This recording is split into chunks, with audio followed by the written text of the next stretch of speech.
start, sir?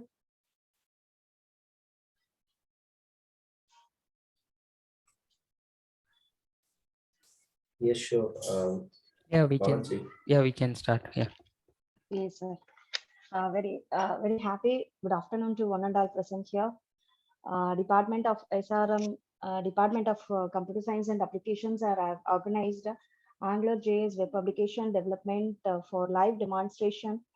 The guest speakers are Balaji, Ganeshan, and Ramprasad, sir. Once again, I welcome you all. Thank you, sir. The time is yours, sir. Yeah. Okay. Balaji, Thank you, ma'am. Yeah. thank you, sir. Thank you. Yeah. Let me share my screen. Just a minute.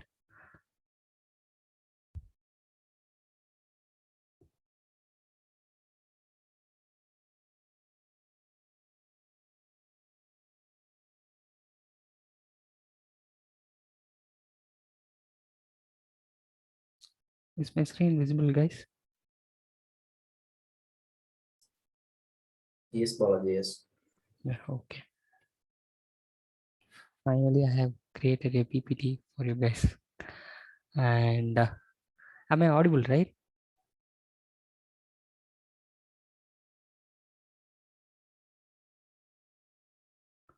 Guys, am I audible?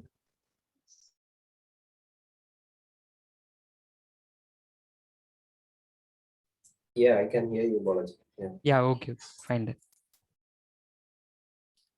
Yeah. Okay. So in the last session, we have gone through the quick pay app, right? So we have created the UI part. We done with routing, and Ram Prashant quickly developed some UI and shown to us. And in this session, we are going to do the API integration for that. And yeah, let's go through. And first thing, is there any questions you guys have in previous session in creating an Angular app or creating components or in routing? In any questions you have?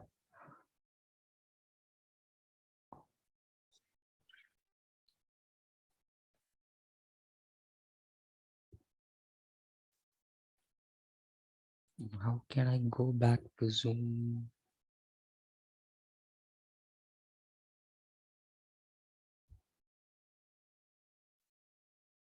There are no questions. Yes, you can post your questions in chat also, so we'll answer for the questions. Yeah.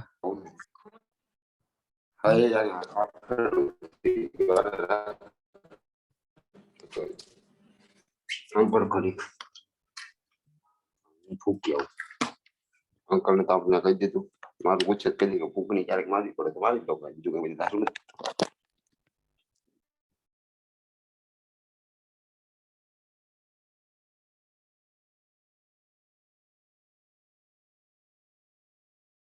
Oh, I didn't hear that properly. Your voice is unclear. Yeah, please come on. Students, please ask your questions. So once again, I'll repeat. So what are the doubts that you have faced or kind of problems with the previous session? You can ask here before starting this session, so that will be helpful to what explain the upcoming sessions for in a detailed way. So that's what we are asking here. Yeah, feel to ask, guys.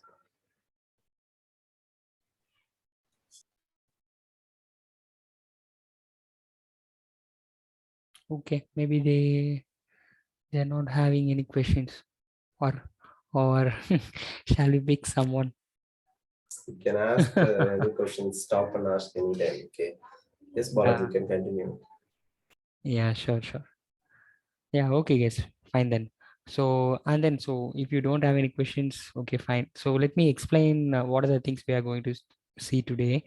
And maybe you guys have gone through some subject like I don't know the exact subject name, but you might be come across some subject which explain how the software development life cycle happens, right?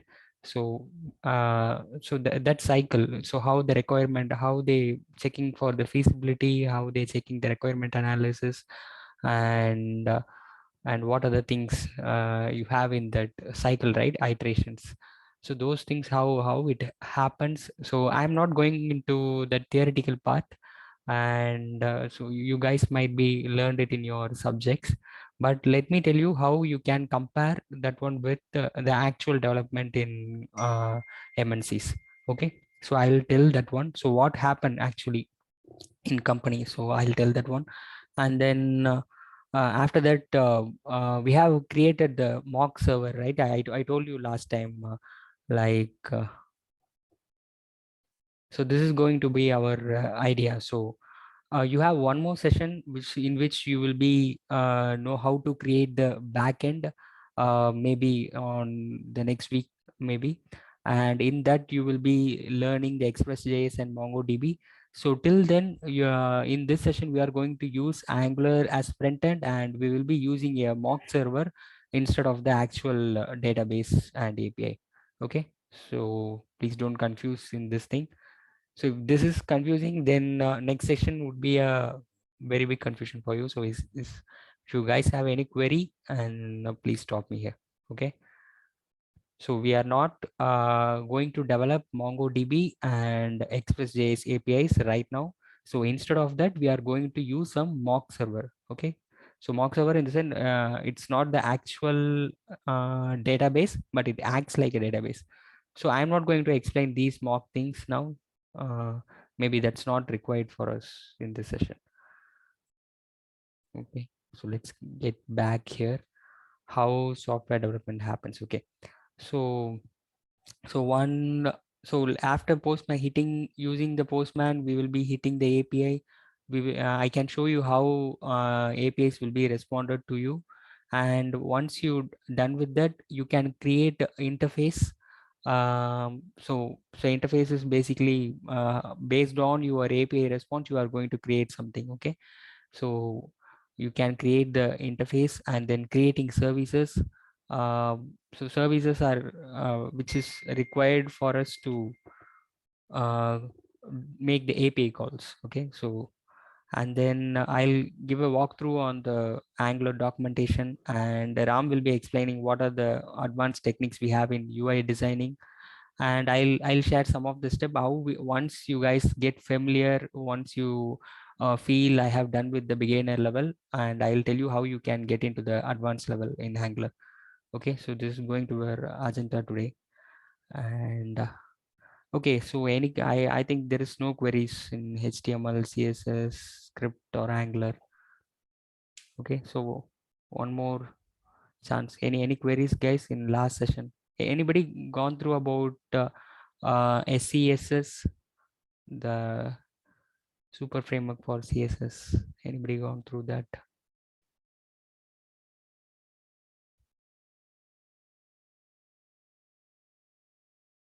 Okay, no issues. I am going to the next screen. Okay, so initially what we do, and this topic is all about how we work in our MNC. Okay, so this is not something a strict framework. This will be vary from company to company. Startups work in different manner, MNCs work in very different manner, so both are very different manner. And the middle level companies, that is different thing. Okay, so this is not something applicable to all the companies or all the projects. This is just a rough thing. Maybe once you guys understand this while you getting into the job, and it would be easy to get a 360-degree view of everything, what's happening, what's going around me. Okay, you actually, in our college days, we have a subject, even I don't remember the subject name, but it has the concepts like what is software development life cycle, what is unit testing, what is regression testing, and different methodologies like agile and iteration model, waterfall model. So yeah, I think you guys able to relate these terms with your syllabus, I think. so during our college days, we didn't give much importance to these subjects because it's fully theoretical. And whatever we wrote, we are from Mana University background, so we know how to crack that paper. We use keywords, we put headings, and how somehow we cleared that paper. But I would say that is a very important subject, even though it is theoretical. You have to grab it, understand it fully, because only coding does not going to help you in IT. Okay, so please give importance to those subjects as well. So I'm also going to explain something related to that. Okay, software development life cycle. Okay, so how we work is, let's start here.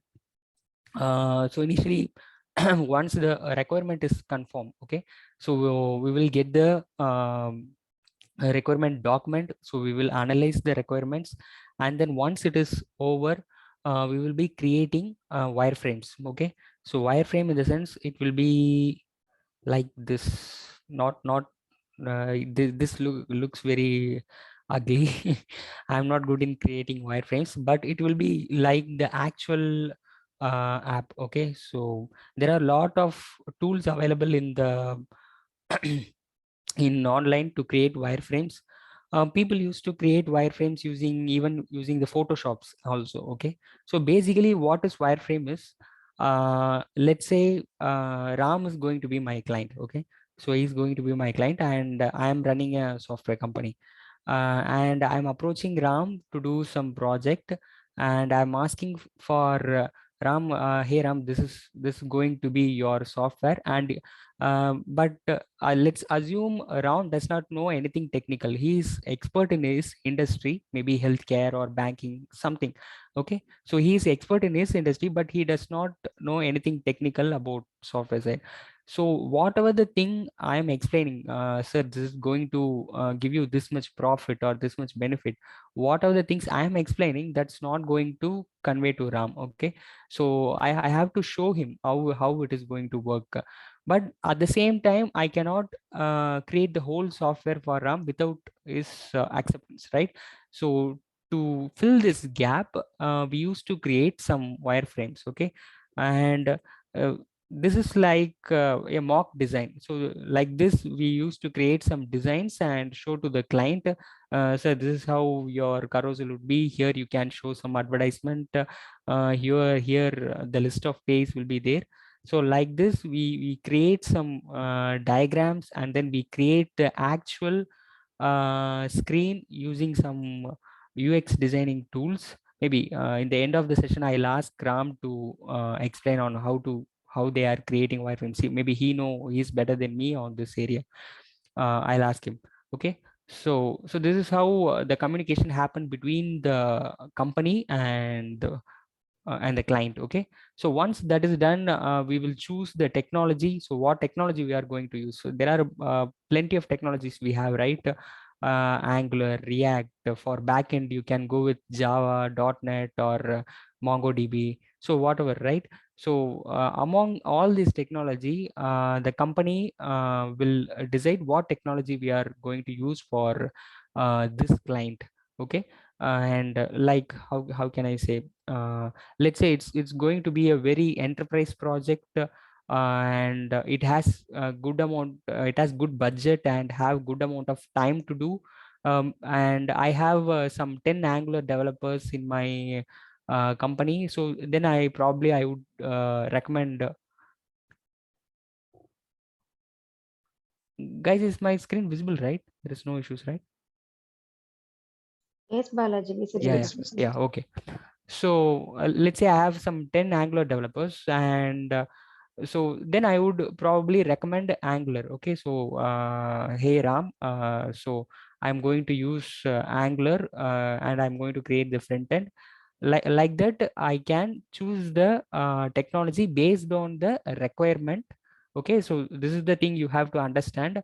No technology is king, no one is the slave. Okay, so every technology is created for some purpose. Okay, so whenever someone says, hey, don't learn Angular, just learn React, or someone says, hey, learn React, that has very huge scope, or don't learn Angular. So never mind that the people whoever creating the technology is creating for some purpose. They know much, they know what are the technology already existing, so they are creating for some purpose.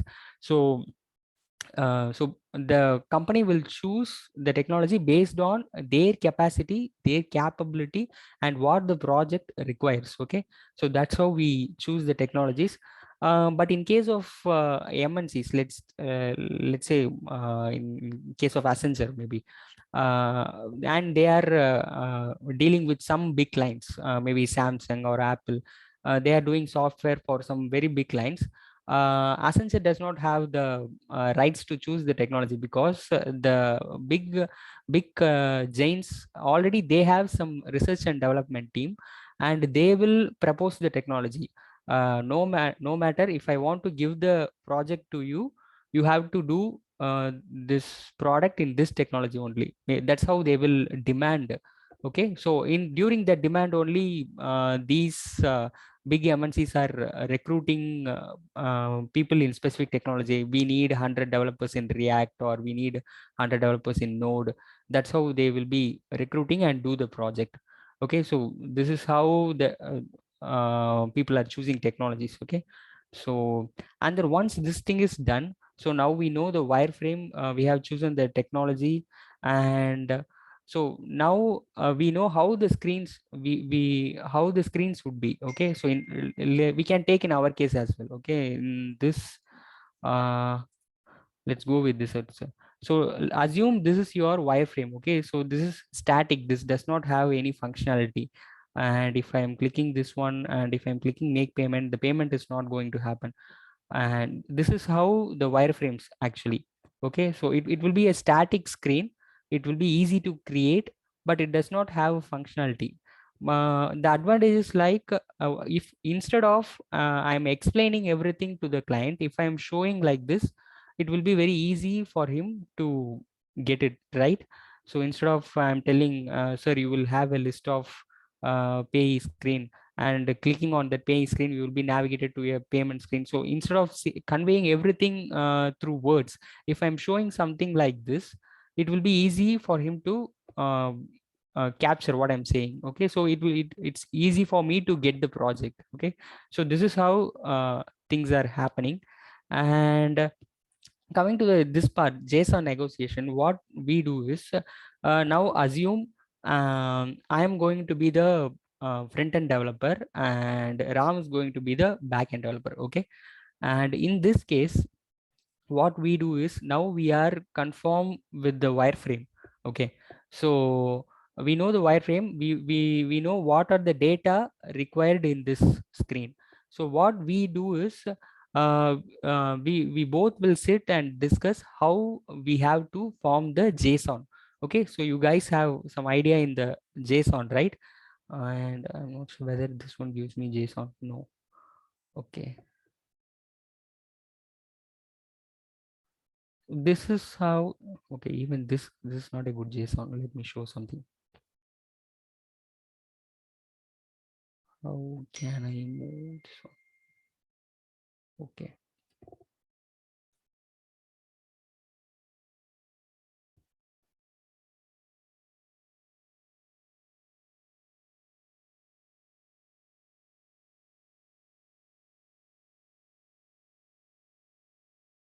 you guys familiar with JSON, or is that very new term for you?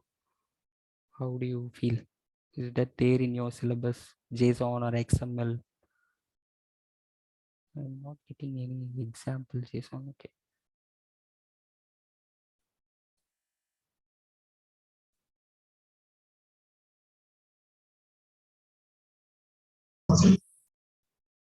yes.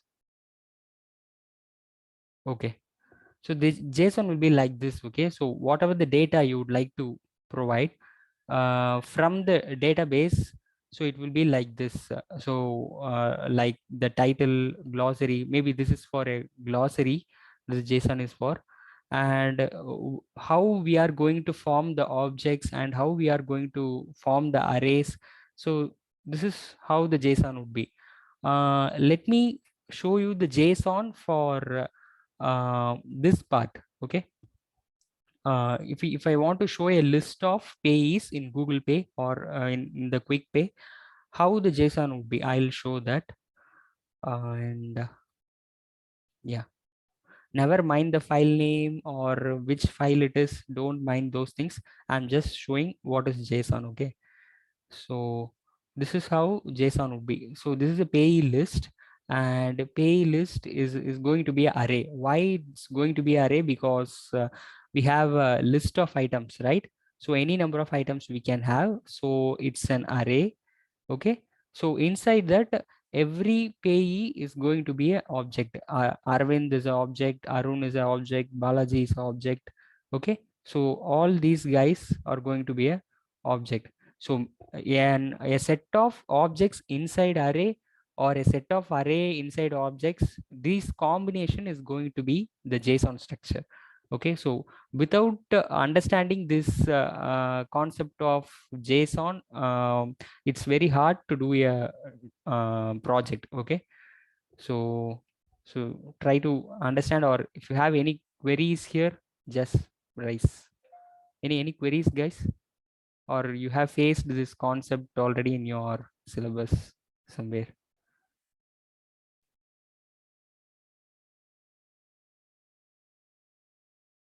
Yes, we have already studied in syllabus, Balaji, sir.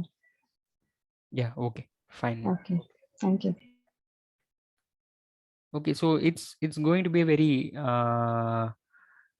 important or critical part in doing a project. Okay, that's the JSON is going to be the bridge between your backend and frontend, right? So here, let's come back to here.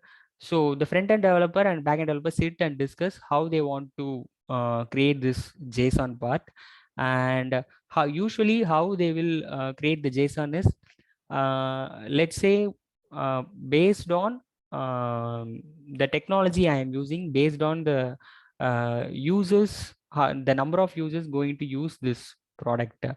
Let's assume like let's take the Google Pay itself. Everybody is using Google Pay, right? So it is going to be installed in everyone's phone, and it needs some of the RAM from your phone to work. Okay, so I can perform most of the logics in the mobile itself. Okay, so this is the case. Okay, in that case, and let's assume this is going to be the case one. Okay, so in this case one, a lot of data I am going to bring from the database, and I'm going to process in your mobile itself. Okay, because it's going to be in your mobile, and it's going to be in plenty of users mobile. So we have enough space to run it in the client side itself. Okay, in that case, a lot of data will be traveling from database to the client side. If in another case, maybe you have enough space in your server, maybe you have enough huge space like AWS or some of the big technologies you are using, then in that case, you can process all the logics in your database itself, and you can bring only the required data to the client side. Okay, so this is how people usually design the JSON, based on the what technology and they are using, based on how the people mindset. Okay, so hope this one is clear, or if it is confusing, let me know, I can explain again. Okay, so and then once we have designed this JSON part, so we will be arriving in some mock JSON like this. Okay, so this is going to be the JSON. Yes, who's that? And this is going to be the JSON, and according to this JSON, the front-end team will start their development, and according to the same mock JSON, the backend team will also start development parallelly. Okay, so this is how the development will start. Okay, so and then so parallelly unit testing will happen for both front end and back end. Okay, so and then once the actual backend is being developed, it will be integrated with front end, and they will do the regression testing. So regression testing in the sense, they will do some deep level testing. Okay, so they will do the regression testing, and then once they completed the regression testing, they will do the deployment. Okay, so this is how a real world application is being created. And as I told you, this is not going to be a strict rule. This may change company to company and projects to project, but this one gives you some high level understanding how things are happening. Okay, so I am just telling this because even we also creating this quick pay app in the same way.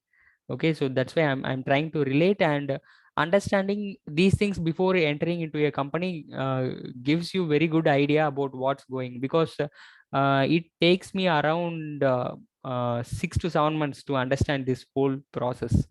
So if you know these things while you are entering into a firm itself, it will be easy for you to have a quick growth. Okay, so that's all about all the theoretical parts. So let's get into the rest of the things. So far, any queries, team? Any queries or any other thing you'd like to say?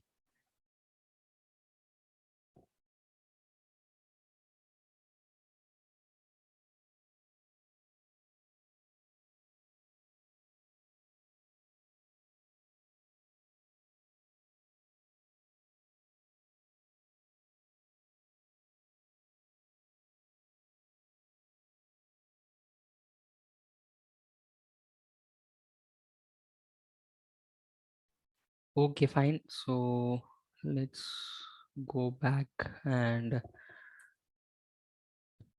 okay. So I have created the mock server already, and let me show you where it is being hosted. Yes. Okay.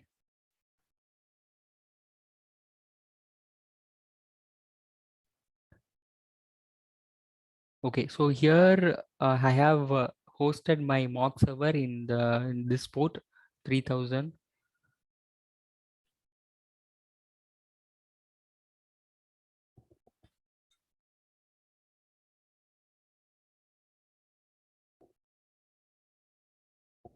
Okay, so I have 3 APIs totally. One is pay list and another one is transaction and user. So we having a tool called as Postman. Maybe already you guys may be familiar with this. And okay, so this is the tool. So using this tool, you can test APIs. Okay, so you may have the front end. Let's say, can I tell this? Okay, so you have created the backend. Okay, so let's assume front end is different team and backend is different team. Okay, so you have created the backend, but you don't have the front end part, the UI part to test that one, right?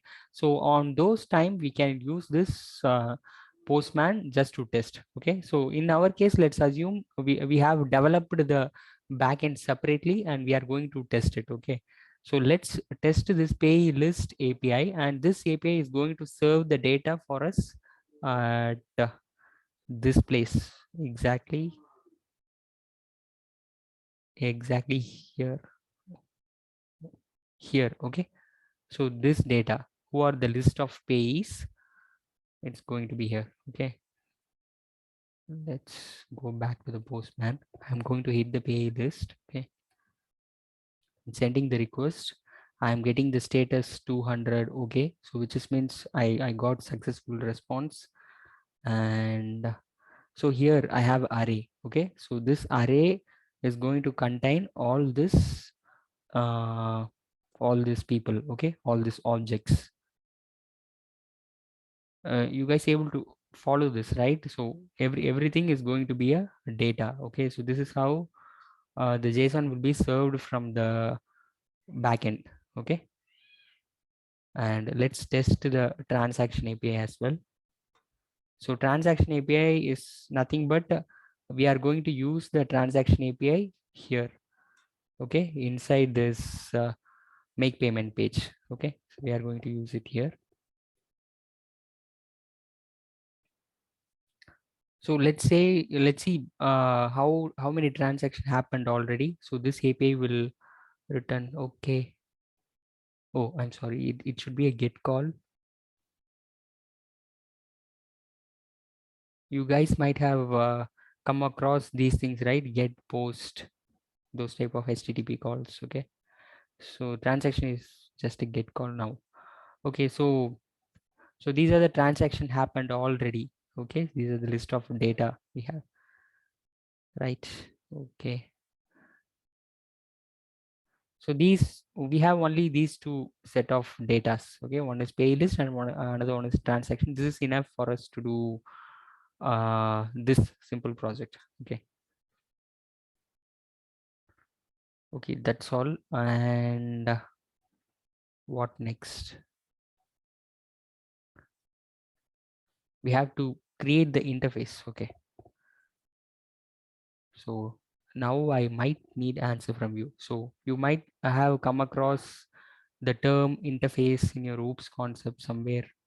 Okay. So what's going to be the interface and why we need it? Any answer, guys?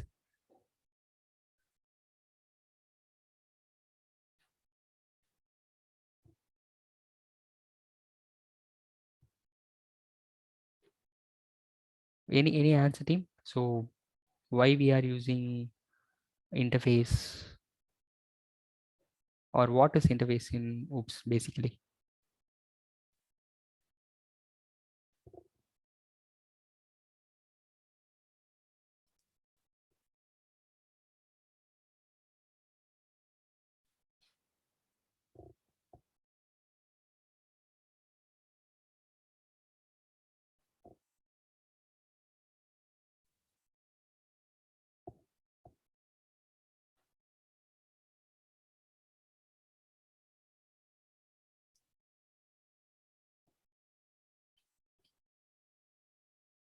So we need two interface. Basically, one is for payee and another one is for transaction dot interface dot ts. Okay. So we need two interface, right? Okay. So I'm not getting answer from anyone, right? Or so I'm going to pick someone. So you guys might have come across this thing, right? Interface. So how OOPS concepts. So any volunteers, guys, or anyone want to get your friend into the trouble? Okay, let me ask Harish. Harish, Harish, am I audible? Harish, just unmute and tell your friend name, whoever in this call. Okay, so this is simple task for Harish. Harish, come on, or tell me in the chat. Not sure. Yeah, just tell me your friend name. I can ask him what is interface. Are you there, Harish? Or someone else who wants to get your friend into trouble? Harish is not there, or Ashwini, or Artika. I got some response. Oh, someone point Harish again. Okay, Harish is not unmuting, man. What to do? Okay, let's ask Prakash itself. Come on, Prakash. Ma'am told you have done some projects in AngularJS. You have any idea? At least tell me just what is interface, okay? Because the understanding of interface, I just want to know how you guys have understand it already. You there, Prakash?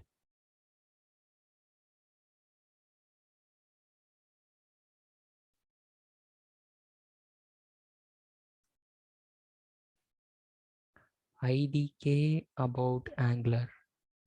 Yeah, I don't understand this, man. What is this IDK? I don't know. Oh, I don't know. Hey, this is not about Angular, man. Okay. I'm just asking in general. You have in general you have come across this word, right? From our childhood, we are learning about the SOOPs concept, right? Object-oriented programming. So in that you might have come across the term interface, abstract, class, object. I'm just asking about that.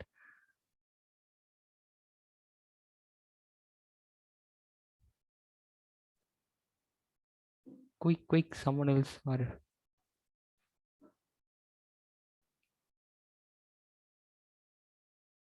okay. So Harish is very strong. In whichever way you ask, I'm not going to respond to you. Okay, fine, Harish, not an issue. Okay, let's go back. So here, whatever I don't know the whatever the theory we are learning, I don't know about that, but actually we are using this interface just to maintain uh, the type of data. Okay, let's say we have a I'm going to explain the same thing. And this Arun, okay, Arun, or this payee object, it needs a set of things. A payee object cannot be here without having the payee ID. Okay, so this is going to be a rule. Okay, so I want to apply this rule while making a API call, while receiving the response, while implement it in the component, I mean in the screen. Okay, so in all these case, if I want to follow, I have to create an interface. Okay, so this that much simple thing. Okay, so you may understand it now, if not before. Okay, I'm going to create an interface for pay export payee. So export is kind of keyword we use. Export interface payee, and you guys have learned about the class, right? So it's similar to that. Okay, so you have key value pairs.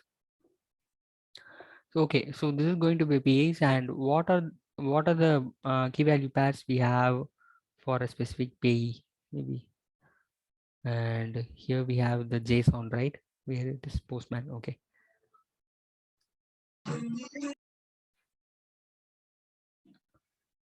so it need to have a ID, payee name. These are the things. Okay, so let me just copy it from here itself so that you can understand. Okay. ID, so ID is going to be a number. Okay, and then payee ID, that's also going to be a number, and then pay name, it should be a string, right? What else? Account number, it's going to be a string. You guys able to relate it, right? So how we are creating interface and what's the purpose? And this is going to be number,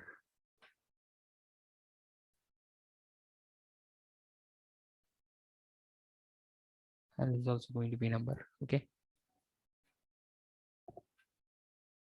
okay, now we have created a interface for payee. Okay, so this interface is enough to receive all the data from your database. I'm sorry, database or API, whatever. Okay, so we have created one interface, and let's go and create one more interface also.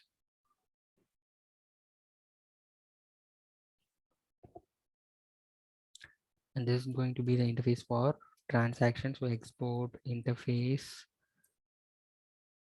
transaction. Okay, transaction. Okay, so let's go back to the postman. Let's hit the transaction API. Okay, so here I got the response. So this is the list of transaction happened. Okay, this is an array of transactions happened already, and I'm going to take first one.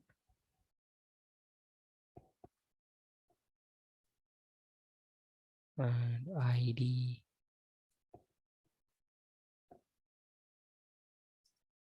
number. Okay, it's going to be a number. This is going to be a string.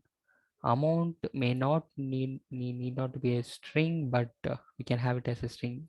Having so mostly we used to prefer string because it would accept all kind of formats. So mostly we use strings. And to account. Okay, to account can be string.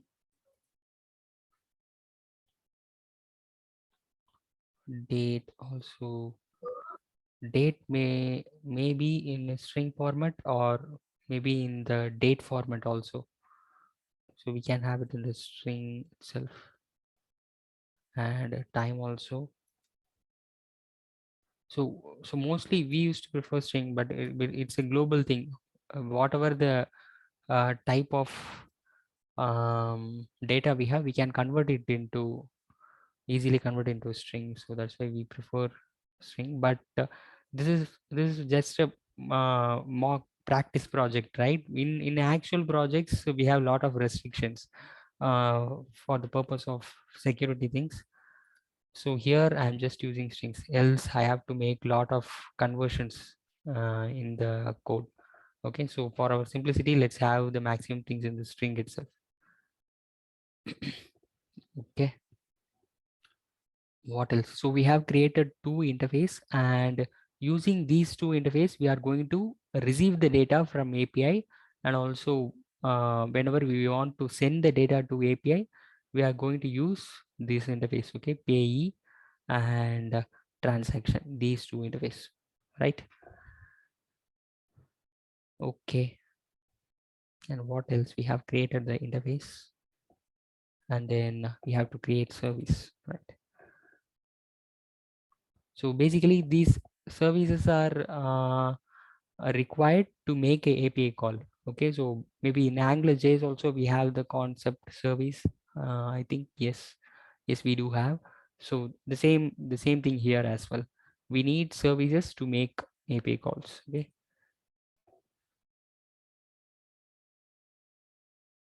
so let's create service. I'm going back to that CLI. Okay, even not here.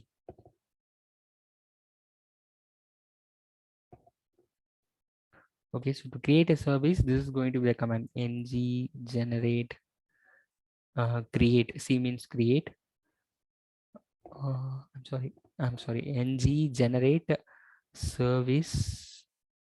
The service name may be quick pay. Okay, I clicked enter. So it's going to create me two files for me. Okay, one is for to write the service, and another one is to write the unit testing for the service. In last session also I have talked about this file. I think not required to repeat it. Okay, so I'm going to the quickpay.service.ts file. Okay, so here we have some scaffolding code which is created already just to help us. Okay, so it imported the injectable class. So injectable is nothing but when you get some time, learn about the DI. There is a concept called a DI in Angular. So while learning that, you may understand this one, why we are using injectable. Okay, so here we are going to create our service. So first we need the HTTP client. Okay,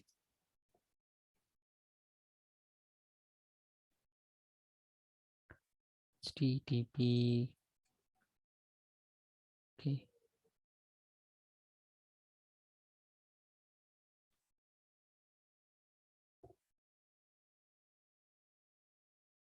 it's not showing the suggestion. Okay, let me check from the mock app which we have created already. I'll check it from there. This is the app we have created already. We have shown you last week, right? One complete app with all the API things. So this is the app, and let me check from here. I just forgot the keyword. Okay, HTTP client with C caps. Okay. HT, it's going to be taken from common HTTP. Okay.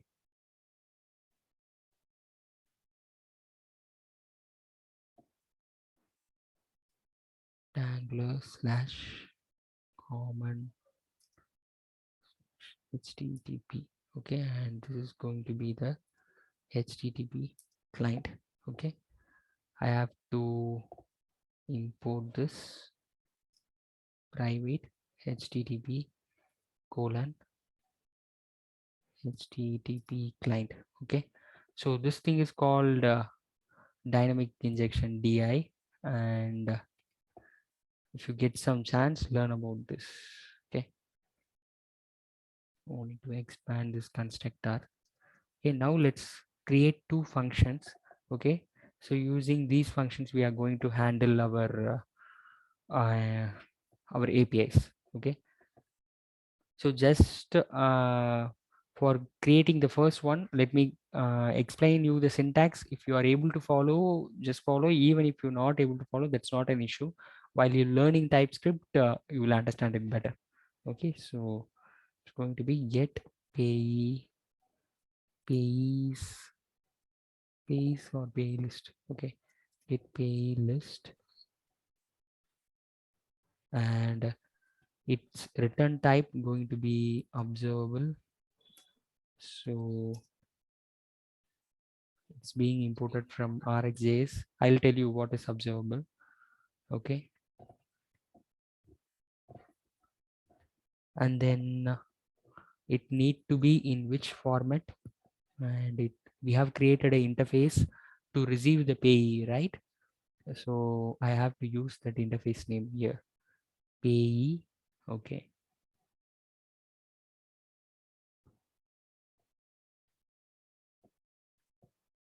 okay, so I'm not going to receive a single payee. It's going to be an array of payees, right? When I'm hitting this pay list API, I have to get a list of payees for this screen. Okay, so you guys able to relate, I guess. So it's going to be array. Okay, so it's showing error because I have declared the return type, but I am yet to return something. Okay, so that's why it shows some error. Okay, so now what need to be returned from this function? So we can mention that also. So return, this is a keyword which declares this entire class. Okay, this export class quick pay service, it refers to this entire class, and whatever this variable is accessible from this constructor, whatever the variables you have declared in this constructor, it will be accessible using this variable. Okay, it's don't mind if you don't understand these things, not an issue. So while you learning JavaScript, TypeScript, you might able to understand. Okay, so this dot, so HTTP dot, this is going to be a get call or post call. This is going to be a get call, and my URL is going to be, no, it's showing error because yeah, so I have the return type here, right? It should here also the return type should match with this payee, so it should be payee array. Okay, and then here I have to mention the URL, which URL I am going to use. Okay, so in our case, what is going to be the API URL? We have it is in the local host itself. So this is going to be my API URL. Just give it here. That's all. Okay, now it does not show me any error. Good. Okay, so what we have done is we have created a function to make the API call, and its return type is going to be observable, and it will be returning in this format, payee, array of payees. Okay, and we are making a HTTP get call, right? So here observable may be a new thing, or maybe you are not able to understand. Observable is nothing but a concept in reactive programming. Okay, so whenever you are receiving data from API, you have to receive it in the format of observable. So it will be how to say, reflected in the UI constantly. Okay, so when you get some, I don't know the exact definition, so when you get some time, please go through this keyword. Okay, what is observable, or just try to learn what is reactive programming. Okay, fine. So we have created one function for getting pay list, and let's make one more function, make payment, so which is we are going to use here while making a payment. Okay, so make payment, and that will also be should be an observable, and I have to pass the data transaction. So this is going to be it will refers the transaction interface.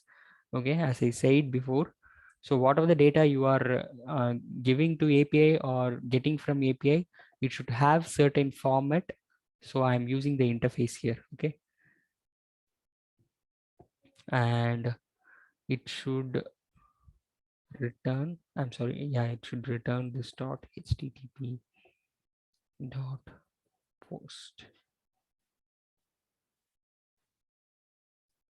It's going to post transaction. Yeah, here before that you have to get the transaction right from the function.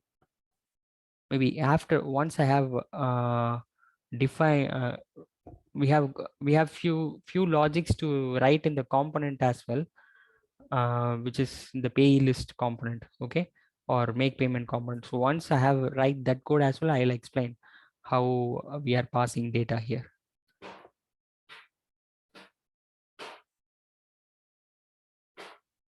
Okay, pay list, this is going to be the transaction.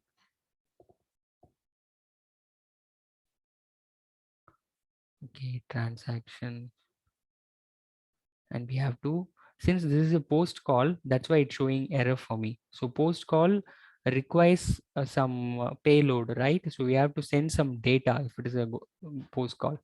So I have to send this transaction here, just putting the comma and send transaction. Okay, so that's all. So we are making one get call and one post call. Get call is going to get the list of pays for me, and post call is going to make the payment for me. Okay, so these are the two things so far. And okay, so now get into the component. Okay, so you guys have any queries here, like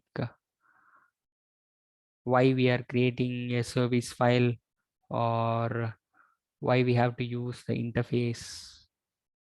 Okay, so I think I have explained. So let's move to the logic. So now we have created the interface, so we have to make call API call from these component. Okay, now let's do that.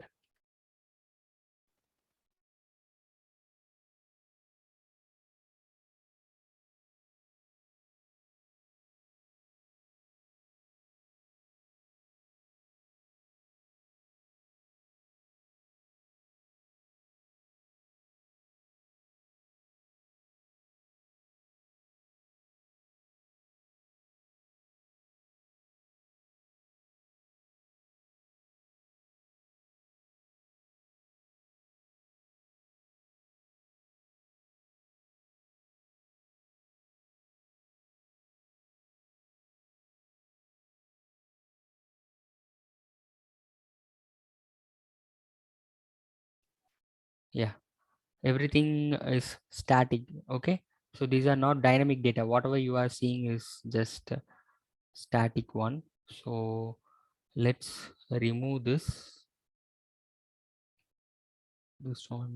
one,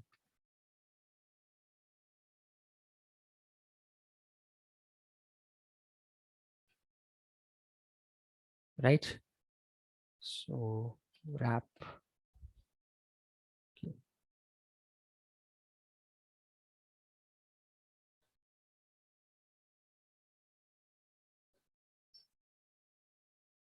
Or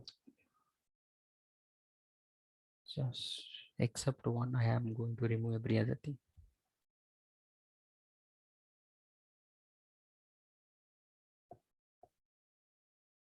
Now go back. I think our server is not listening. Yes, it's not listening. So let's make it to listen again.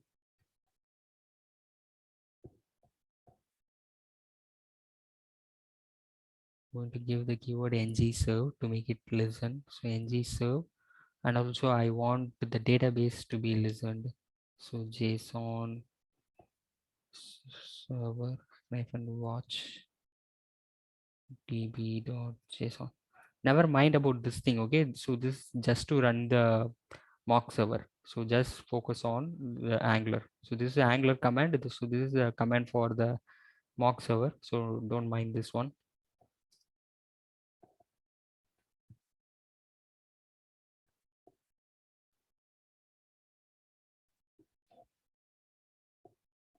Let's wait.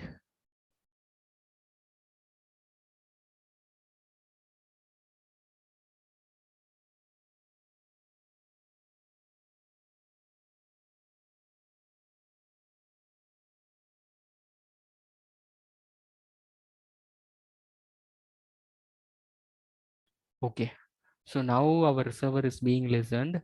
Okay, so actually the second command also should get run. I'm not sure why it is not getting run. Okay, not an issue. Let me run it from the terminal we have in our Visual Studio Code.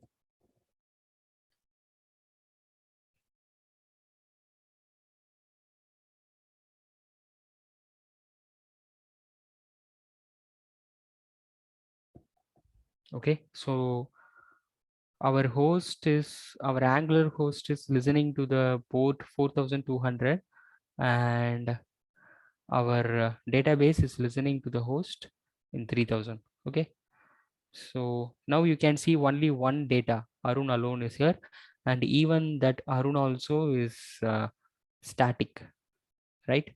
Where is Arun? Okay, yeah, that is also static, not from our API service. Okay, so now let's make it possible to get it from API service. For that we have to work in the component. Okay, so I'm going to the component, and I have to get the data from this API service. Okay, quick pay service. So I have to import this quick pay service into my component first.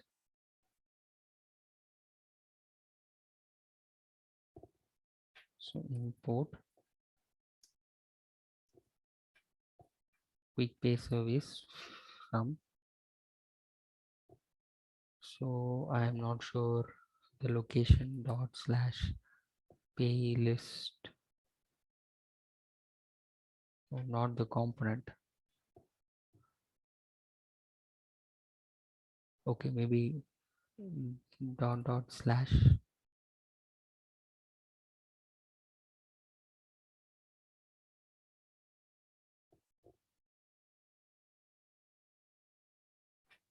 Just give me a second. So this pay list component is here, and I have to access some file from this place.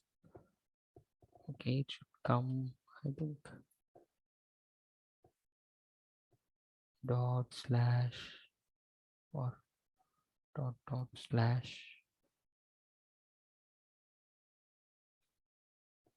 quick. Yeah, here I have quick pay service. Okay, so I have just imported the quick pay service so that I can make a API call from my component. Okay, so I have to pass it through the constructor first. So this is even this is a public what we guys usually say accessor, right? Private, public. This is same concept. Okay, this is not something specific to Angular. This is same as even the class, every other things. Okay, these are OOPS concept. Okay, quick pay service. Okay, I will just tell it as service as a variable, and its type going to be quick pay service. Okay, and now I have to call this API. So this dot service dot get pay list. Okay, and I'm going to log it in the console.log,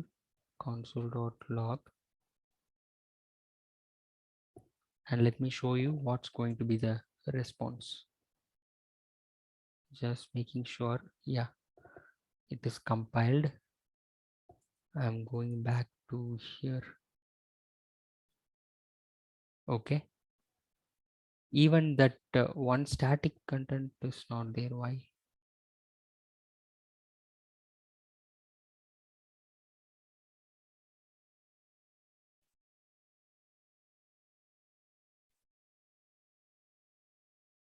Pay list. Okay, there is some runtime error. Okay, there is a runtime error here. That's why I'm facing something here. HTTP client null injection.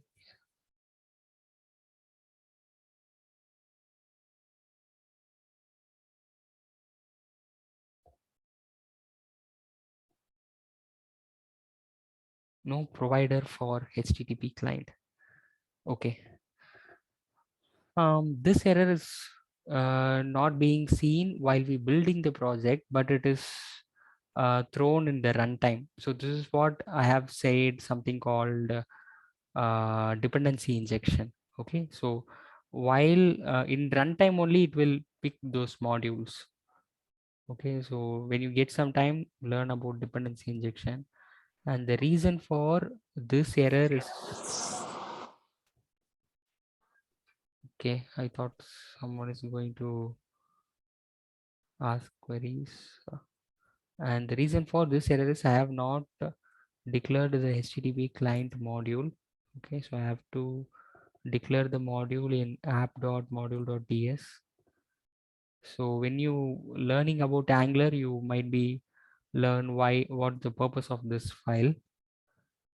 And so I have imported the module. I have to declare it here, HTTP client module. Okay.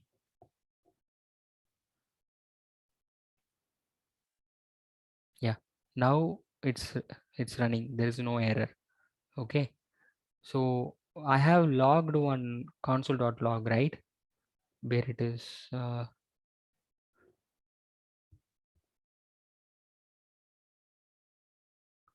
in pay list component.ts. Yes.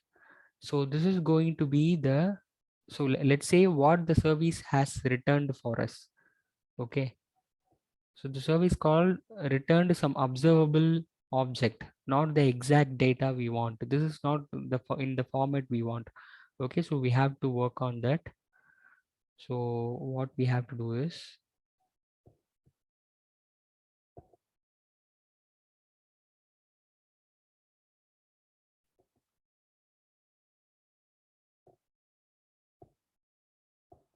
get pay list dot, you have to subscribe, use the subscribe function. You have to get the response. Okay, and I need a array to handle this one. Okay, so I am calling this array as payee list, and it should be in the format of payee.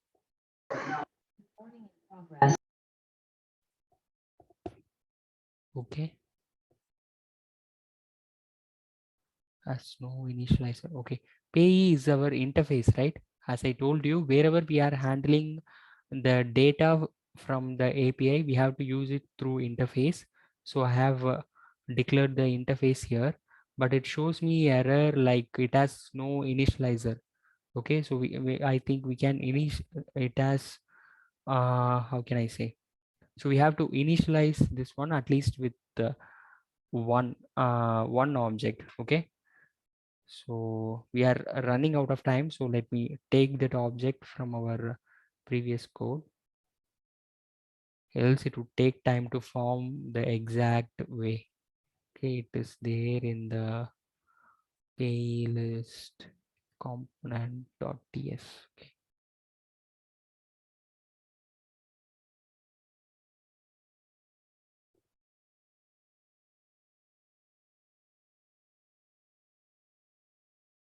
Okay. Okay, no issue. So I have declared it like in the any format. Okay, that's also a good way. Maybe even I don't have this interface, I need not to use the interface.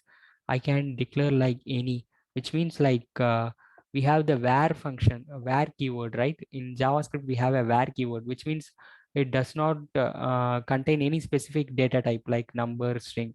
Whatever the data type comes, it will take you. So the any is something similar to the var keyword. But you can ask me a question. So if that's the case, we have a keyword like any. So then why you are creating the interface? So what's the purpose, you can ask? Maybe in just this is going to be a uh, simple mock project, right? We are not going to deliver this project to any client. Okay, so this would be a compromise in standard. Actually, while we are creating the real world application, we never use this keyword any. It should contain a specific data type. Okay, so for our case, just to do it in quick way, we are having this keyword, using this keyword any. Okay, so let's assign this response to this pay list. Start pay list is equal to response. Okay,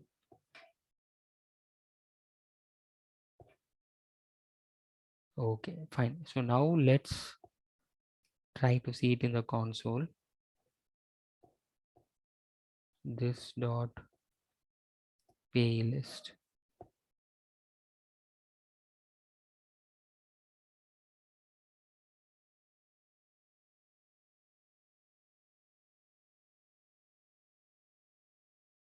Okay, I have logged it, but I am not seeing in the console why.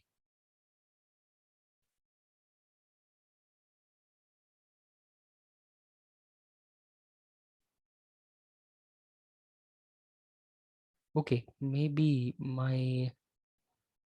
let me make sure whether the API server is running. Localhost 3000. Yeah, that is also running. And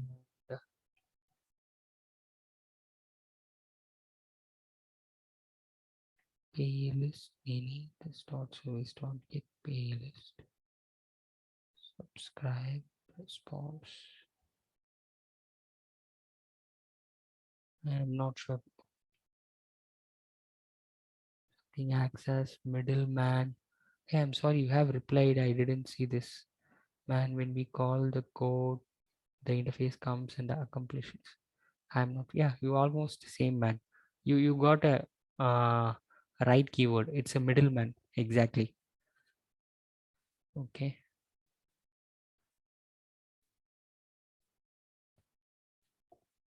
Okay. Now I'm not getting the response. I'm just debugging why it's happened. What's the problem? Subscribe response.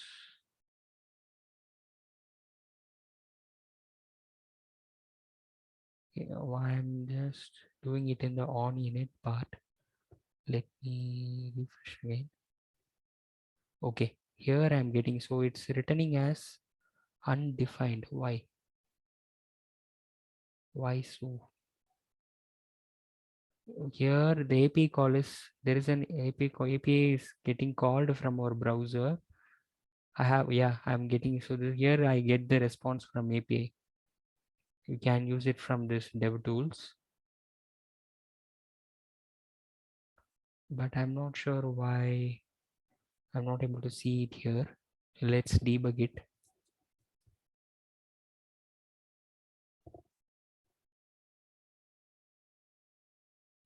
Okay, maybe before this API call is happening, this line is getting executed. That may be the reason. Okay, now I got it.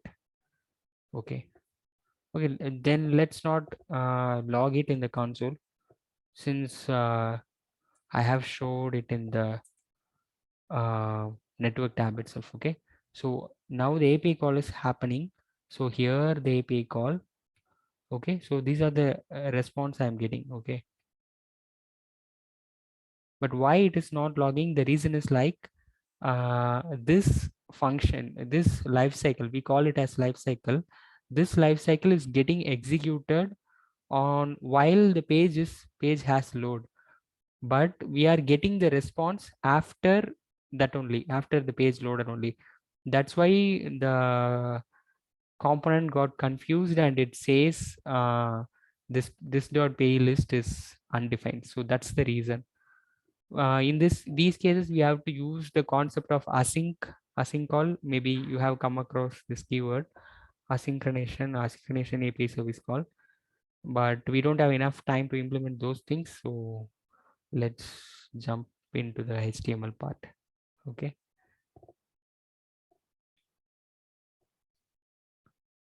So now you have to use the ng for like the ng repeat in your Angular JS pay let pay from pay list. Okay.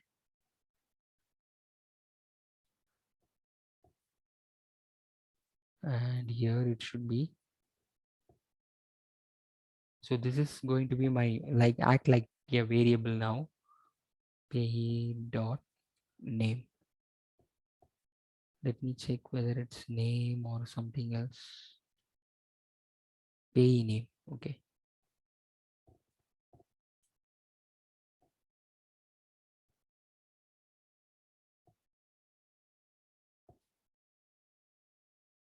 Okay. Right. Now let's see.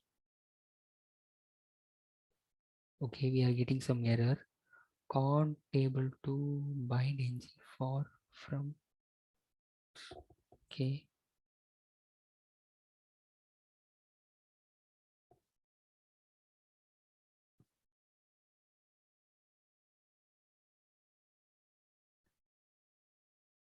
Okay, we should not get this error. ng for is the right keyword. Let me check. ng for must be a right keyword. Star ng for. Okay. Even I have let pay from pay list. I'm not sure about this error. Let's debug this one. Can't bind to. Okay, let me just Google this one. Why this error happening?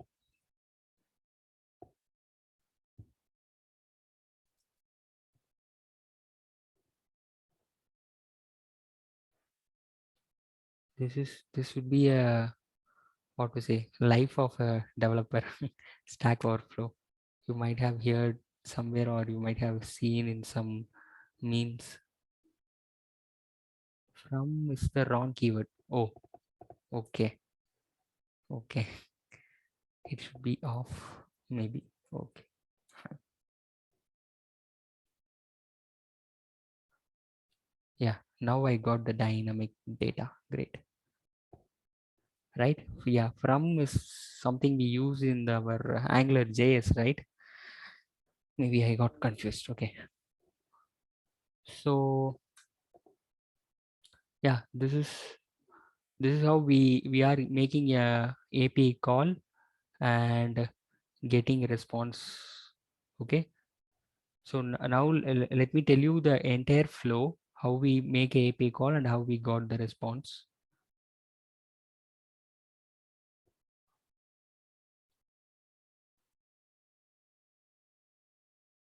This is our pay list component. Okay, this pay list component, where it is being placed inside this container. Okay, so these things you guys have seen last week itself. Okay, pay list component inside the container, and in that pay list component we are writing the logic to make a API service call. Okay, the service call name is get pay list, and this service is placed inside the file called service.ts, quickpay service.ts, and here is the place we are making the actual API call. Okay, so this is the API URL we are hitting, and this should be the return type. Hope you guys able to understand this, how this API flow works. Okay, this is the main intention in this session. I just want to explain how you can make API call. Maybe it would help you in making your college projects right now. Okay, okay, maybe we have how much time we have remaining? 35. Maybe we have some 30 minutes of time. Okay, let's make a post API call as well, so that it will be a fulfill thing. Okay, I'm going to make, let's do it fast. Okay, I'm going to make payment component.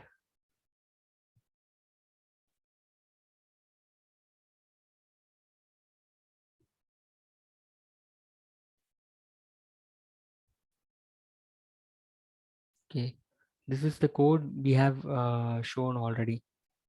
Maybe it would help us now. Let me comment, or so this is the input field. Okay, so add payee is the title, and these are the input fields. We have a concept known as ng model to get the value from the input field.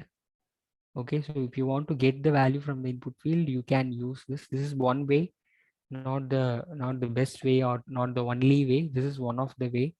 In Angular, you have some other concepts like Angular template forms or Angular reactive forms. So those things helps you better than this.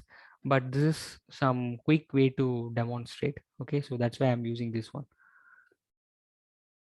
And ng model and account number. You may have come across the concepts like one-way binding, two-way binding in AngularJS, right? So in Angular, so this is actually the two-way binding of using ng model, and this is one-way binding. Okay.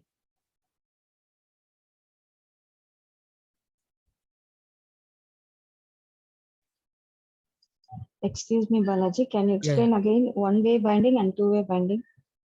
yeah, sure, ma'am. So Okay. basically, let's say one-way binding means we have the HTML, and we getting some data from the API, and we are going to just show it in the API.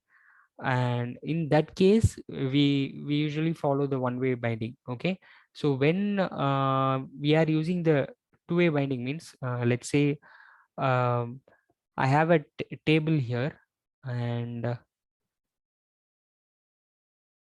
let's try here itself. Okay, I'll just show it.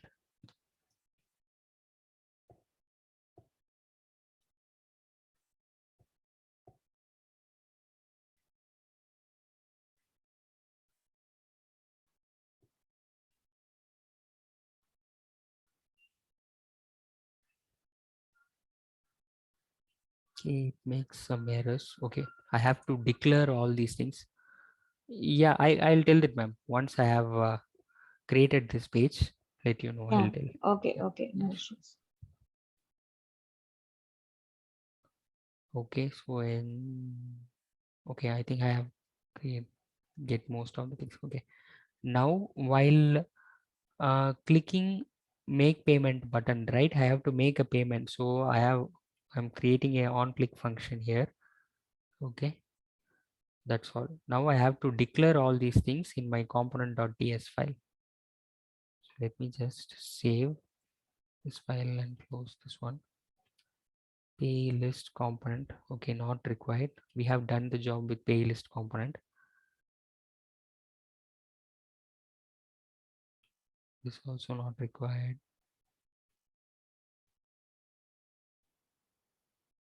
Okay. Now let me open the make payment component. So what are the things I have here? I have to declare it there. Okay. So let me declare amount first in the class.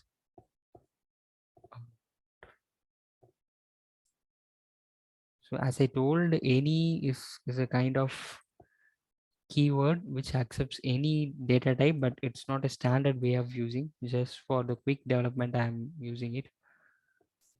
Don't take it as a practice.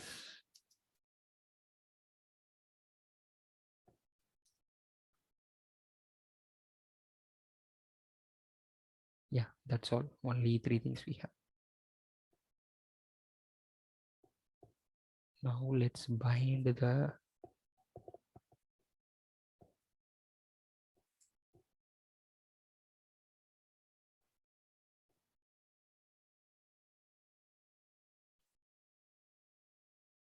okay, still it shows some error. Let's see what's that.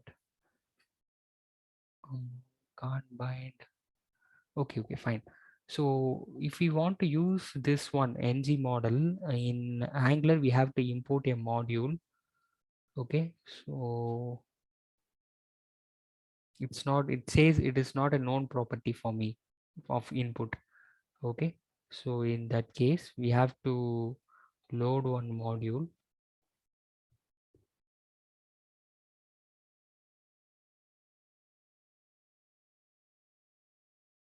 Going back to the app module.ts.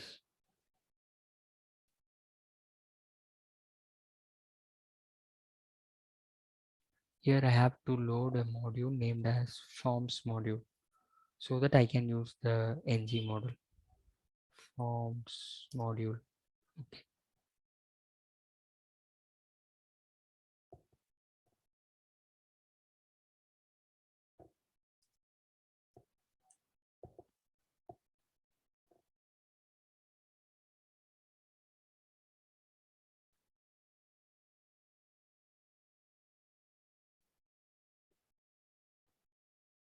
So let's check. Okay, still it shows some error. Okay, I have declared the make payment function in the HTML, but I have not create the definition for it in the TS file. That's why it shows some compile error. So let me create one function just to avoid that error. Okay, now we should not show that error. Yeah, fine. Okay, now coming back to the question, what is one-way and two-way binding? So now you can see, let's say we have a table. Okay, let's say we have a student table and we are going to edit the student table, and in the same time the user may wants to see the what I'm going to edit. In that case I can use this concept of two-way binding. Like I'm entering some amount, you are able to see the same thing here as well, right? Below also it's getting printed. Okay, this is actually the two-way binding. Okay, so which means in terms of user experience, so this is the usage, but in terms of Angular, what happened is it have an object. Okay, it have an object named as amount. in the make payment component, and this object is being watched all the times since the application is running. It is being watched by the browser all the time. So whatever the changes happen to this amount object, it will be immediately reflected in the HTML. Okay, but in terms of this how to say, this one-way binding, once the data is got from the API and it is being binded to the HTML, it will not be being watched by the browser. So that's the difference between one-way and two-way binding. Usually it is advisable to use the two-way binding only on the required time, because this two-way binding will give more, it takes more memory cost to the browser. Let's say I have declared some 100 input fields like this in my what to say, in my page. So all the 100 input fields will be watching by this browser tab. Okay, so it will eat huge memory. Okay, so in that case only you will be seeing some error like page become unresponsive, some kind of error will come in that case only. So whenever it is required, we can use this two-way data binding. If it is not required, we can go with one way of data binding. Okay, ma'am, is that clear, ma'am? Or Yes, Balaji, yes. yeah. Okay. So maybe in case of Angular JS, we have a concept called $digest. So the $digest cycle will take care of updating this scope variable. What is it? Yeah, scope variables. And we have one more cycle called $apply. So it will take care of the one-way binding. Okay, so here in Angular, there are some internal things called life cycle hooks, so which is taking care of this updating the two-way and one-way binding. Okay, maybe you can relate in this way with Angular JS. Okay, so that's all we have, and here it shows undefined. Okay, yeah, let it be undefined. And we have to bring this account number. Okay,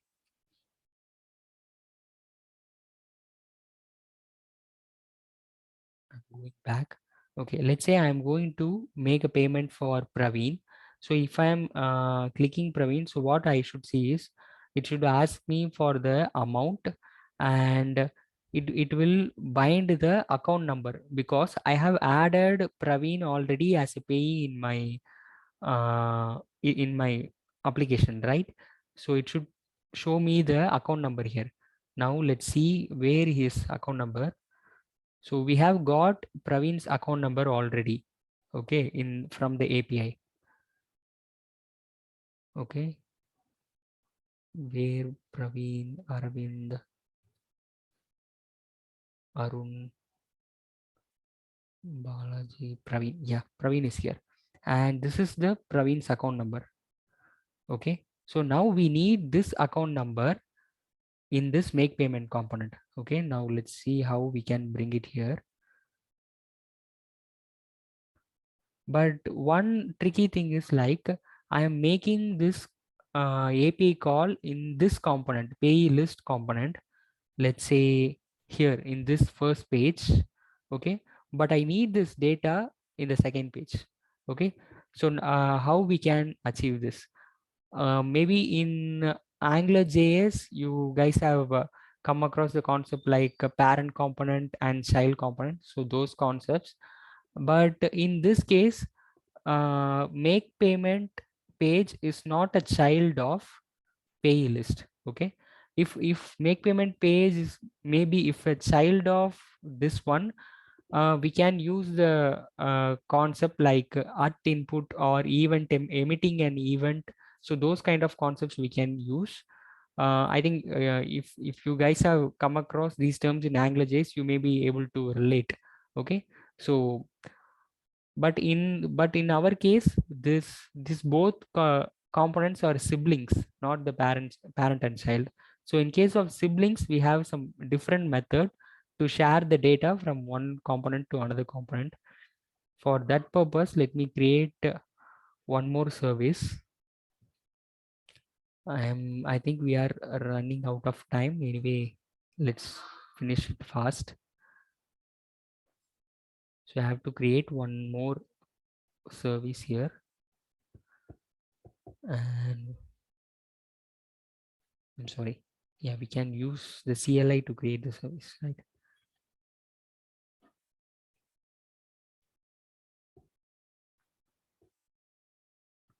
Let me open one more terminal here. ng generate service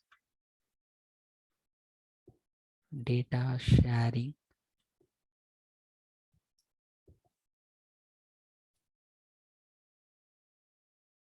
It just created 2 service files for me. Okay.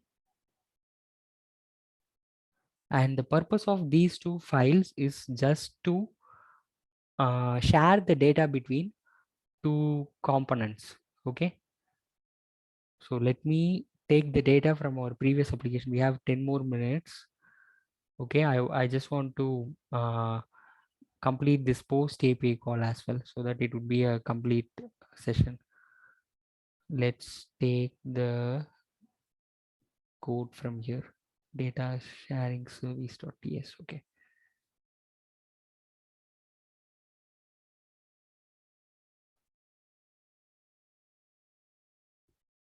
Okay, I'll explain what this code is.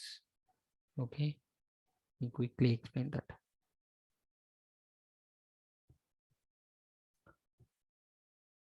Right.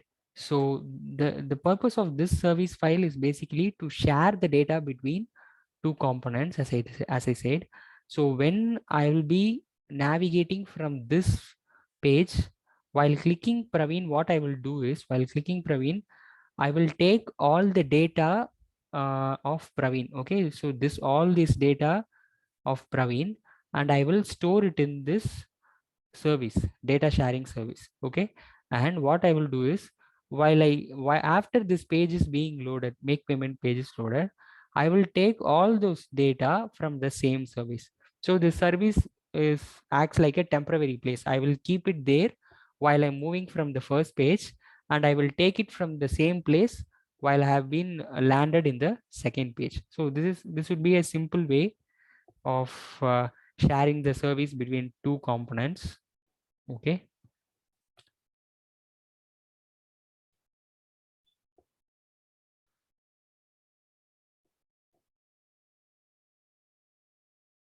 Okay, all fine. Now we have to make the payment, right? So all set. Now we have to make the payment, and also we need this account number from the previous component. Okay. So let me explain the logic from that code. I'm sorry, we don't have enough time. Okay. I'll show you what we have done there. Okay. The component is make payment. Okay.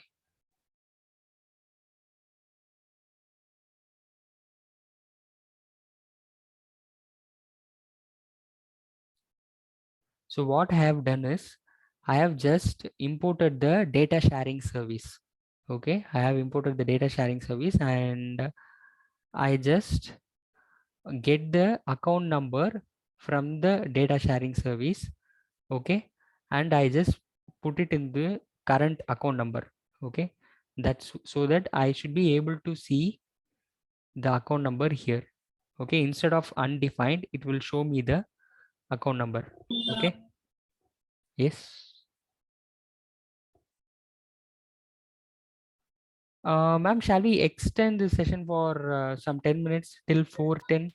Yes, yes, Balaji, no Yeah. problem. Yes. Okay. Okay, fine then. Then we can do it here itself. else it would be confusing if I'm switching between the application. Okay, make component.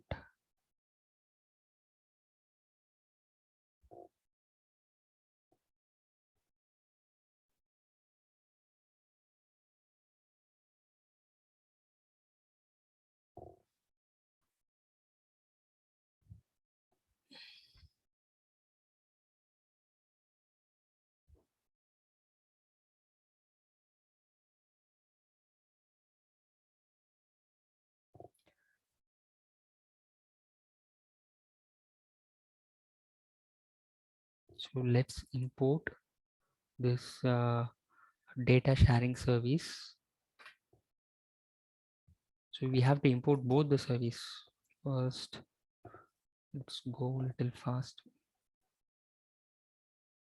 Easy pay service, right?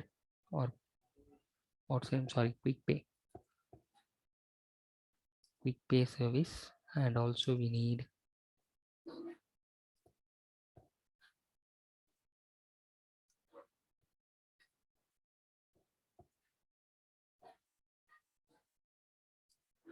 data sharing service.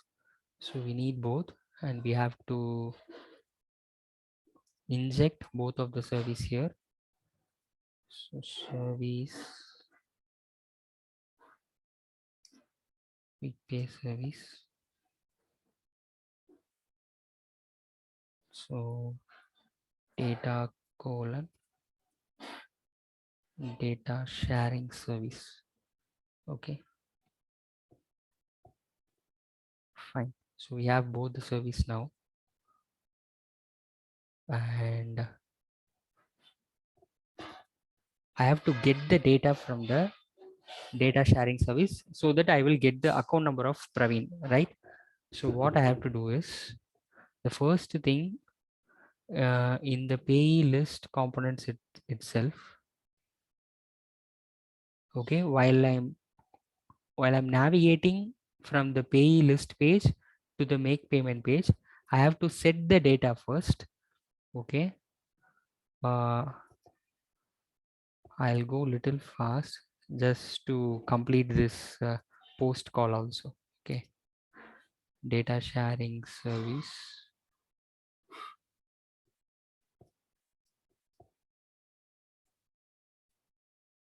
Wait, data.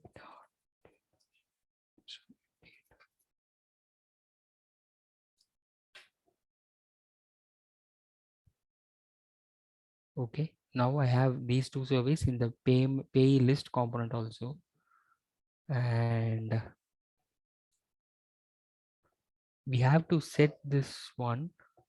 Okay, this dot data dot set payee.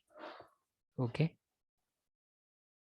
so I have to set this payee. So for that I have to send this payee from the list, right? I have to send this payee while the user is clicking this payee. Actually guys, what I'm doing is while clicking this Praveen, okay, let's say the user is clicking the Praveen. While clicking the Praveen, this Praveen is an object, and I am going to share this object to the data sharing service. Okay, that's what I'm doing. So for that purpose, I have to pass the payee here, and then I have to get the payee here. Sorry, okay. I have to get the payee here. Okay, and then I have to pass here again. Now I have set the data into the data sharing service. Okay, what I have to do is, now let's go back to the make payment component. Here I have to this dot data dot get pay. That's all. Okay, so I have to declare the payee also. So it's hard to define that one. So let's copy from here.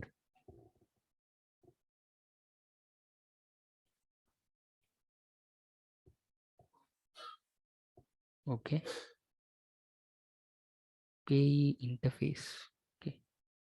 Kindly import the pay interface. Import.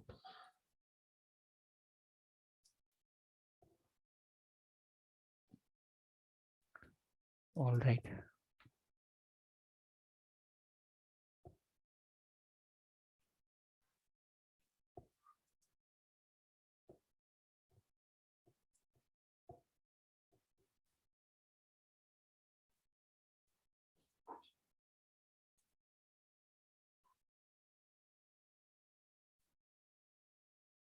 Shows error. Let me check why.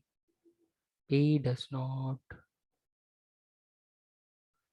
exist on type make payment component. Did you mean payees? Oh yes, I missed this. Okay.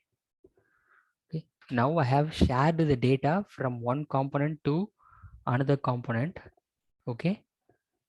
Using the data sharing concept. Okay. So this dot account number equal to this dot payees dot account number. Right. It would show me some error. Why? Go to make payment.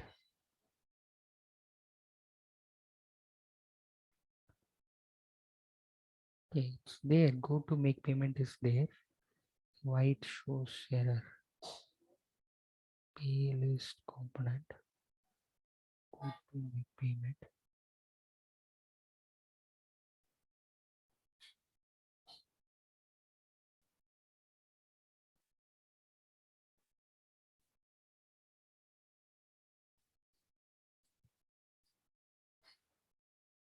Yeah, now it's fine. Okay, so this is how we share the data from one component to another component when there is no parent-child relationship. Okay, so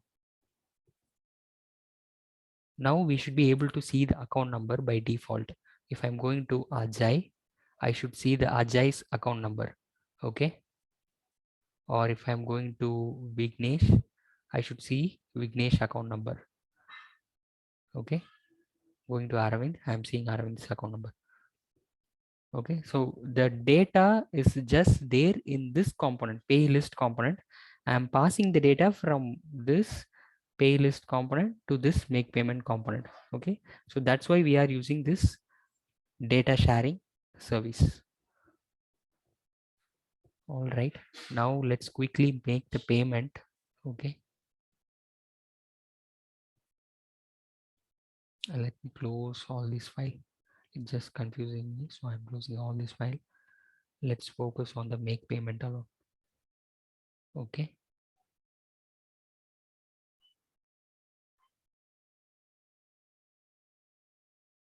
Okay. Make payment component and it's HTML. Now on clicking the pay button, we have to make this payment. Okay. For that, we have to call the API, right? And this dot service dot. So which API we have to call? It's make payment API. Okay. From I'm just calling this make payment API from this service file.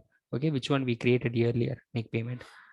Okay, so go back to this component, make payment. It shows some error because it requires a input. Okay, like transaction. So let's take that code from here. We have to form the data first and then we have to make this API call. Okay, let me show that.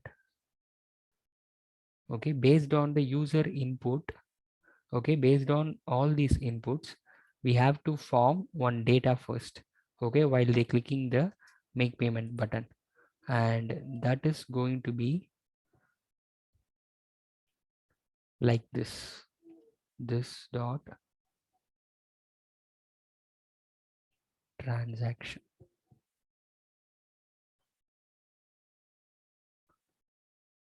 Don't worry, guys. However, we will be complete by 4:15. Okay. And this transaction does not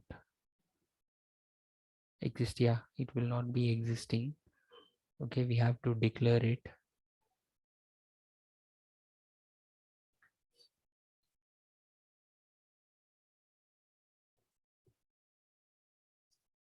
Okay, this is nothing but the transaction API.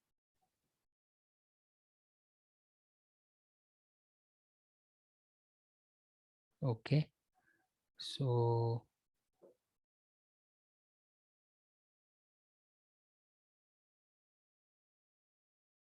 there are a lot of errors because I have handled multiple functionalities here. I have to take everything. Okay, even I have take the payee ID from the previous page, so that's why it shows error. This dot payee underscore ID equal to this dot payees dot payee ID. Okay, this payee ID should be just for our purpose declare it as any. Okay, so this error is no more. Transaction ID,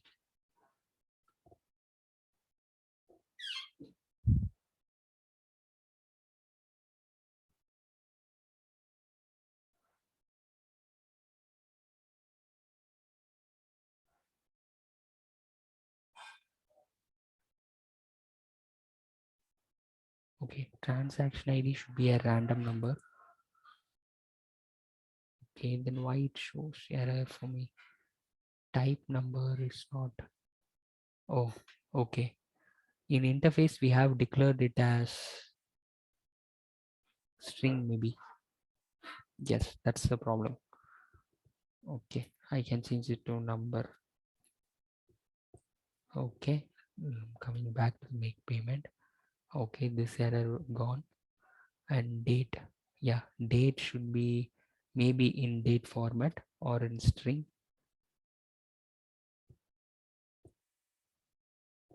Yeah, now this error should be gone. Yeah, fine. One more error, why transaction has no initializer. Yeah, we can initialize it.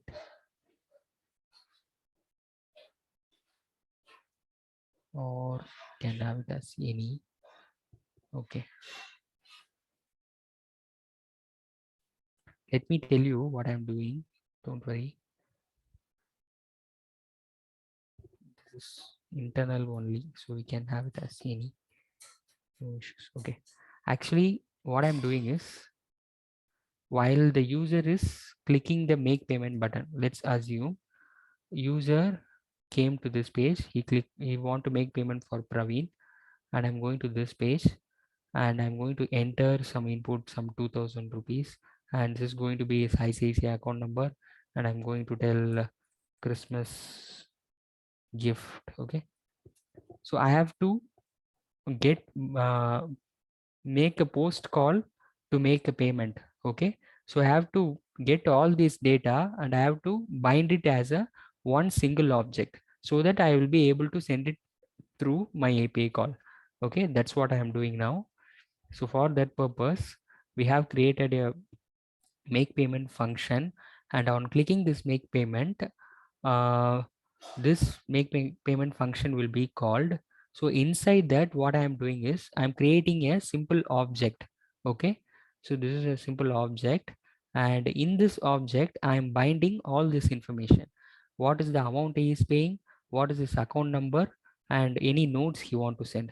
Okay, so additionally it requires some other data, like, so whenever we making a payment, we have to track the payment, like on which time it has happened, in which date, those things, right? We are not entering these information, but this is being calculated by the code itself. Okay, so I'm packing those information also in this object. Okay, so that's what happening here. So now I have to make the this API call. So now I am ready with my object. Now I have to post this object to my API. Okay.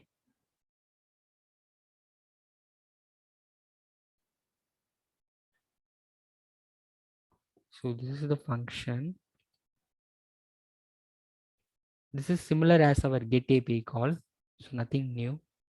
So only the different thing is like in get we will not be pass anything, but in post we are passing this data, this object here. Okay, we are passing this object into this make payment, so that in post API call it will be go to the API. Okay, so route is showing error. Okay,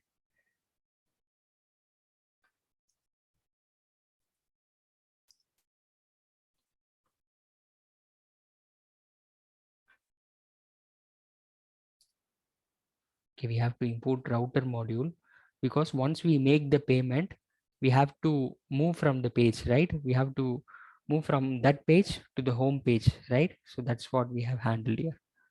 Let's see what error it shows. Okay, there is no error. Good job. Let me save this file. Going back. Okay, one error is here. Okay, can't read properties account number. Okay, no issues. Let me go back, refresh it. Okay, now it should be readable. Okay.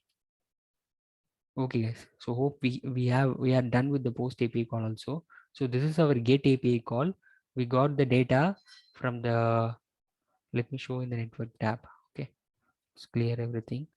I'm going to refresh. The application is loading new. So while this component loading itself, an API call is going for an API call is going. Okay, so these are the requests. This is the URL. These are the request method, get method, and you might have learned about this request header, response header, those network things. And this is our response. Okay, we got almost 10 number of pays. Okay, 10 number of pays, like from Arun to Ram Prashant. Okay, from Arun to Ram Prashant. Okay, so we got these data from API and we have binded all this data. Now we want to make payment for sum of one. I'm choosing Ajay, and okay, so I have got Ajay's account number from this API.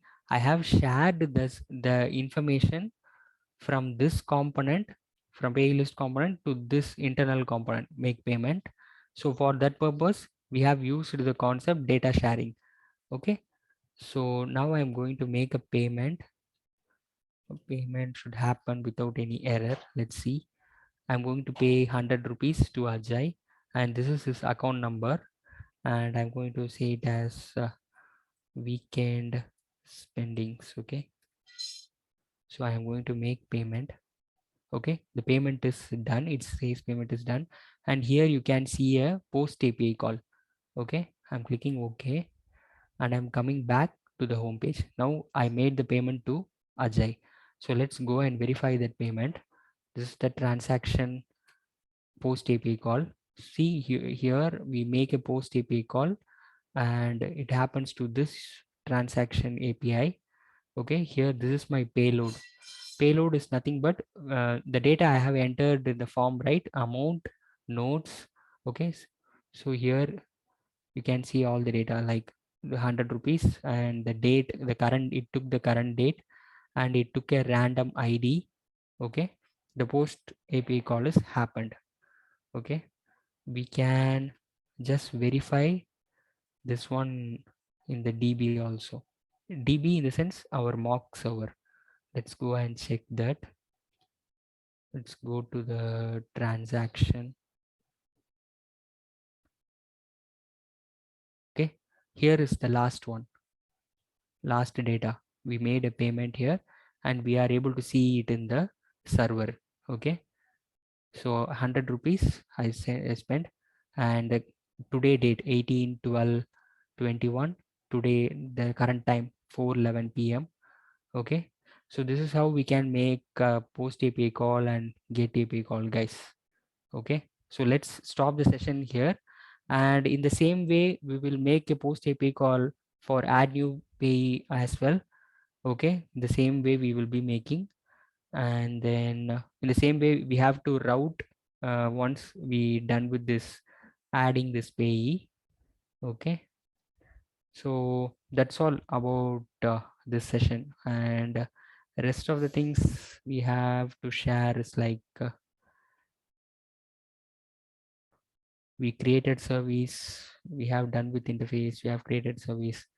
Yeah, I thought to give documentation walkthrough. Maybe we are not having enough time. Let me just show that which site you have to refer. Okay, so this is the site you have to refer to learn Angular. I don't say this is the only site that you should refer, but this is the official documentation of Angular, so where you can learn plenty of things. Okay, so you can learn it from scratch. Okay, so but if you are a beginner, I would not this is the official document, but if you are a beginner, I would not suggest this one. Maybe this maybe looks little complex for you. Maybe you can refer a lot of YouTube videos are there. You can start from that point to just to learn Angular. Okay, so that's the one thing I want to share. And then what else? Okay, so I'm just giving it a few minutes for to Ram Prashant just to give some quick view on these UI designing techniques. Over to you, Ram.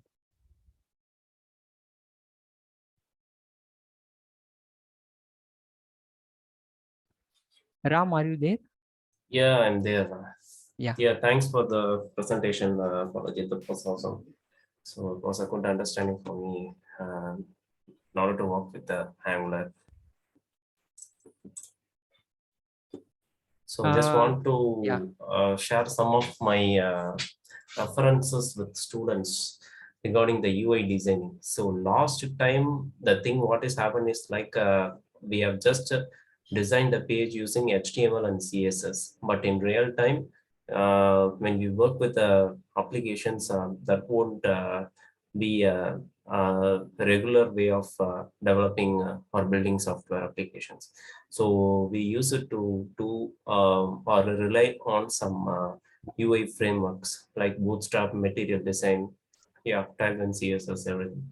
So this kind of framework.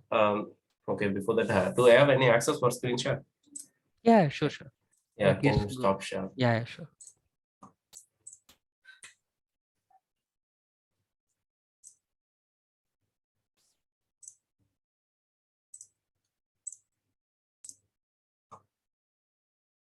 I think you can see my screen now. So the purpose of this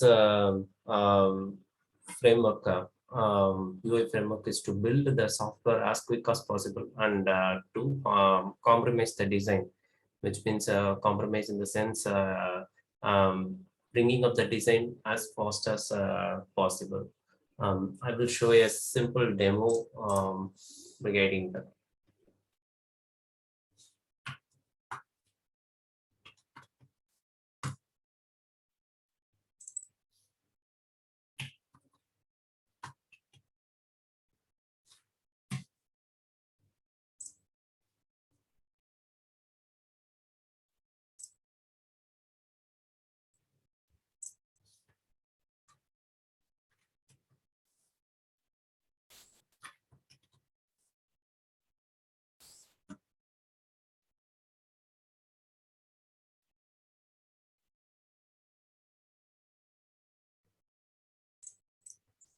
Okay, let's take this itself as an example. So here, if you are trying to do some kind of project, means so we need to develop each and everything for a sign-in page.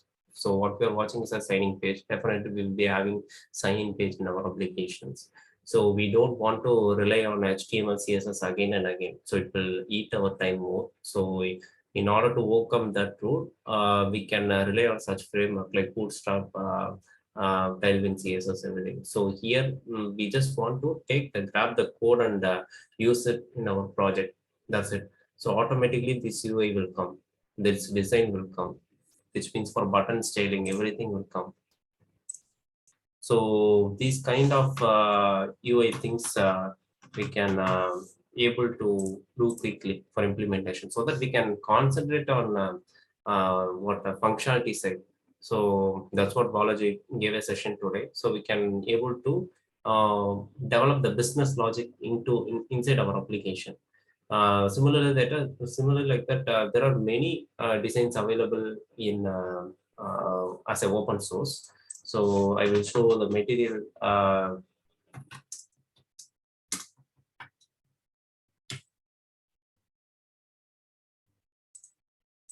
This is one of the famous UI framework, material UI.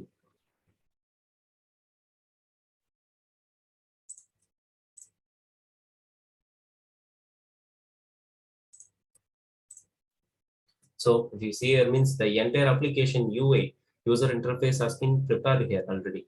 We just want to integrate with our dynamic data. So we don't want to prepare each and every design from scratch. So this is my idea. So kindly make use of it for your projects. This will be more helpful. So this kind of UI will be automatically we can get by just copy and pasting the code. But we need to understand one thing, like how this has been implemented and how this is being prepared. Like that, we need to refer the documentation that has been provided by these kind of kits. So that's what I need to share with you guys. Yeah, that's all from my side, Balaji. Thank you. Yeah, thanks, Ram. Maybe Yeah. this thing should be very useful for their project. Project. Yeah. Fine.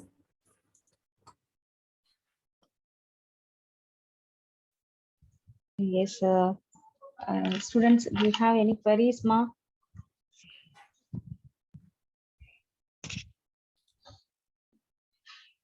I think that they don't have any queries, Balaji. Thank you so much for this session and taking this very really great opportunity. We learned from you. That's what I want to say. Really, thank you so much, Balaji sir and Ram Prasad sir. Really, you guys did awesome. Really, that's a wonderful job. Both of them did well. Thank you so much, Balaji. Yeah, okay. Thank you. Thank you so much. Thank you. Thanks a lot. Yeah, Thank sure. you, students. Thank you. Yeah, thank you all. Take care. Bye. Thank you, sir.